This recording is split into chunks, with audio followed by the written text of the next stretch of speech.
Terima kasih Anda masih bersama saya di acara Kick Candy. Tamu kita kali ini adalah Basuki Cahayapurnama atau Ahok. Pak Ahok, Anda baru saja menjadi saksi yang memberatkan dalam kasus dugaan korupsi UPS. Seberapa pentingnya kasus ini dan seberapa besar menguras energi Anda?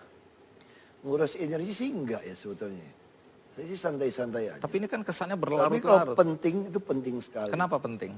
Karena selama ini kalau tidak ada e-budgeting, itu betul-betul anggaran itu bisa dimainkan seenaknya. Nggak tahu dari mana munculnya. Kita nggak mungkin kontrol sampai hampir 60.000 kegiatan. Siapa yang sanggup? Baik kita selalu ada. Nah terus kalau tiap kali kita tanya, kenapa ada keluar seperti itu? Alasannya nggak tahu siapa yang ganti. Makanya waktu saya paksakan e-budgeting, disitulah mulai berantem dengan DPRD. Itu berantem DPRD 2015, dia tanda tangan, dia katakan ada 2 versi APBD. Yang saya dikatakan palsu. Makanya membuat pansus untuk memecat saya. Itu 2015. Begitu saya bandingkan punya mereka ada 11,2 triliun. Ada UPS, kan gila banget. Satu sekolah beli scanner 3,8 miliar. Bikin elektronik sistem manajemen sekolah 5 miliar. Beli fitness hampir 2 miliar. Terus UPS 6 miliar. Sementara sekolahnya mau ambruk. Nah itu tiba-tiba muncul. Terus tanya sama kepala sekolahnya, enggak kita nggak pernah minta. Tapi begitu diputuskan Mendagri ada nih barang. Dan mereka juga nggak pernah membatalkan. Nah makanya dengan peristiwa ini saya harapkan DKI sudah menunjukkan sebuah perlawanan baru. Ya, kalau Anda pakai e-budgeting dan kita gunakan template tahun depan 2017, kemungkinan orang mau mainnya susah. Kalau ada mainnya susah, berarti uang yang dipakai untuk rakyat akan makin baik. Misalnya contoh DKI waktu kami baru masuk, saya bicara gini sama PNS. Kami akan menggaji Anda di atas gajinya pegawai swasta. Mereka langsung, wah tepuk tangan gitu ya semua. Itu sekarang gaji PNS DKI itu yang paling rendah saja sudah 12 juta hampir 13 juta per bulan. Kita menyediakan gaji 18,7 triliun. Terbesar dalam negeri ini. Institusi manapun nggak nyaingin DKI. Lalu DKI pembangunan masih berapa? Di atas 59% untuk belanja langsung. Kok bisa? Karena selama ini dia titipin, mainin, terus kita potong. Mungkin orang Jakarta masih ingat 2015 begitu saya sahkan pergub, saya potong. Lebih baik nggak ada serapan anggaran sampai perubahan. Tapi orang Jakarta merasakan kok pembangunan ada di mana-mana gitu loh. Karena dulu dia mainin. Nah kita potong, ganti pergub, terus saya bilang sama mereka, hati-hati ya. Undang-undang aparatur sipil negara itu mengatakan yang dimaksud aparatur sipil negara adalah PNS, pegawai negeri sipil, dan P3K. Ini pegawai pemerintah dengan perjanjian kontrak. Artinya, itu saya yang bikin juga undang-undang waktu saya Komisi 2. Iya. Kita udah merancang, nih ke depan kita bisa merekrut orang luar menjadi aparatur sipil negara loh. Dengan sebagai P3K. Jadi saya bilang kalian jangan senang dulu. Kalau habis ini nggak mau berubah, saya yakin pegawai swasta pada mau pindah ke DKI. Ngapain?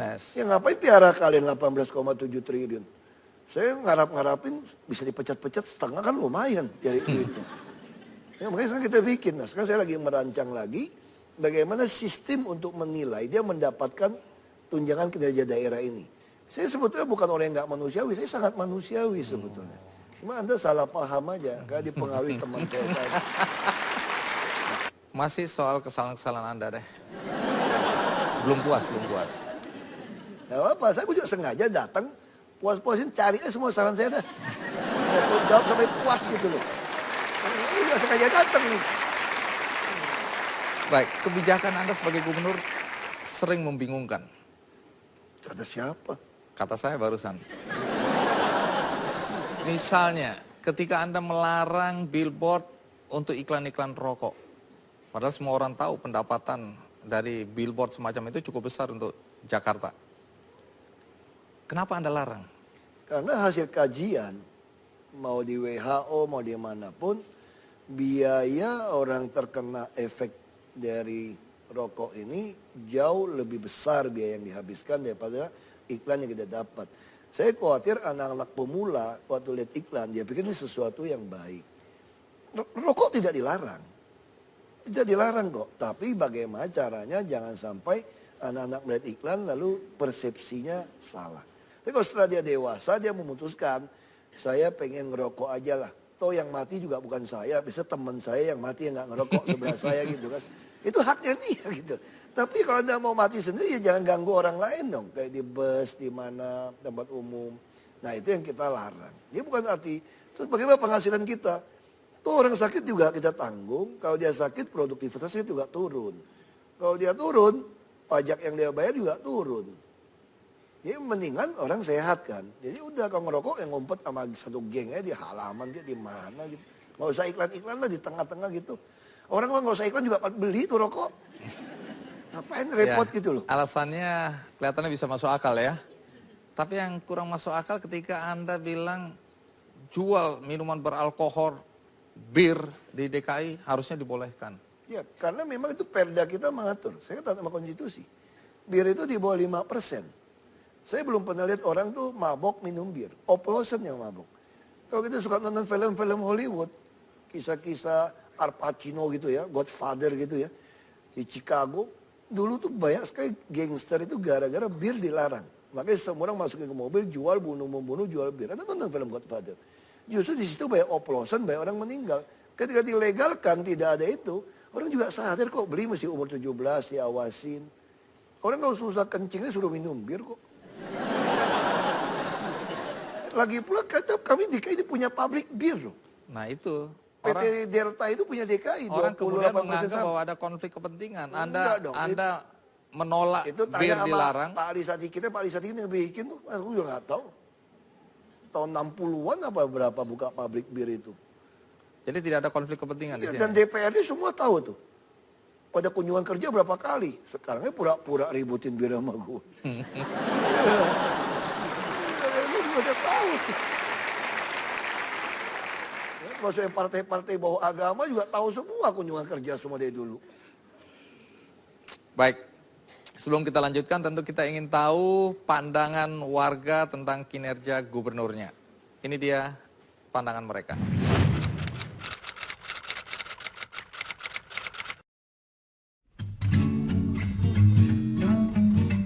Saya merasa puas atas kepemimpinan Ahok di bidang pembangunan.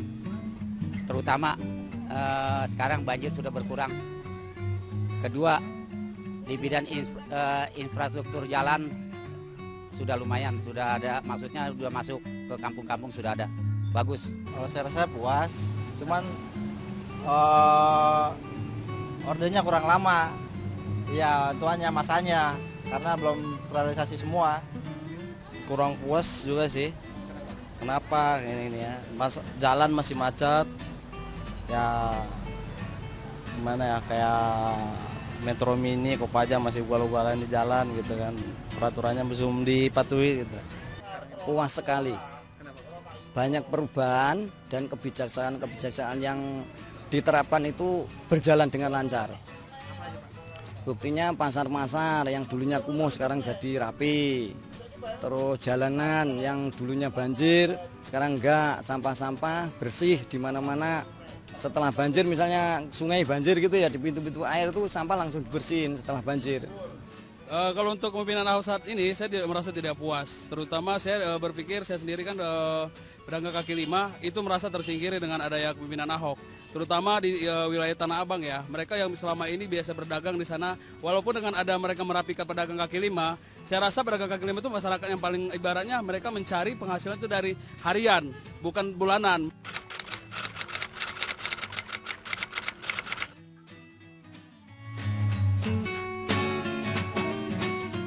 Saya setuju. Kenapa? Ya karena pimpinan dia bisa dibilang 70% sudah berhasil. Kurang setuju lagi sih. Oh, kenapa? Dari cara kerjanya orang banyak nggak suka gitu. Terlalu tegas ya. Kalau saya sih, kalau Ahok nyalonin lagi sih saya kurang setuju. Karena dari pembicaranya terlalu arogan. Jadi seorang pemimpin seharusnya dia tidak boleh membicarakan terlalu keras terhadap masyarakat warga DKI. Sangat setuju kalau Ahok menjadi gubernur. Kalau pandangan saya sendiri ya, dia itu sangat tegas mengambil kebijakan. Dan saya sangat setuju ketika Ahok mengambil gubernur lagi. Saya setuju sekali karena dia tegas. Kayaknya kalau saya lihat dia itu kayak titisan Pak Ali Sadikin. Kalau saya sudah setuju sih, itu aja. Karena saya udah ngerasakan sendiri apa yang dampak yang Ahok berikan ke kita sebagai pedagang kaki lima ya kan. Karena saya rasakan kita sebagai pedagang kaki lima itu kayaknya pengen dagang di sini digusur, pengen dagang di sini digusur.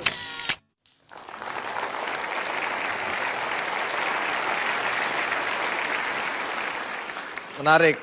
Salah satu diantaranya Anda dianggap titisan dari Ali Sadikin. Kalau menurut Anda siapa lebih hebat, Anda atau Ali Sadikin? Ya, Pak Herdi Sadikin lebih hebat dong. Kenapa? Jenderal bintang 3. Terus kalau beliau tempelin orang nggak ada yang ribut. Aku belum nempelin udah ribut. Baik, yang menarik juga di media sosial, Ahok menjadi objek yang menarik untuk dijadikan meme. Dan yang menarik lagi, macam-macam karya kreasi anak-anak muda tentang Ahok di media sosial. Bagaimana pandangan Ahok dan bagaimana dia menilai karya-karya kreatif di media sosial. Ikuti terus Kikendi.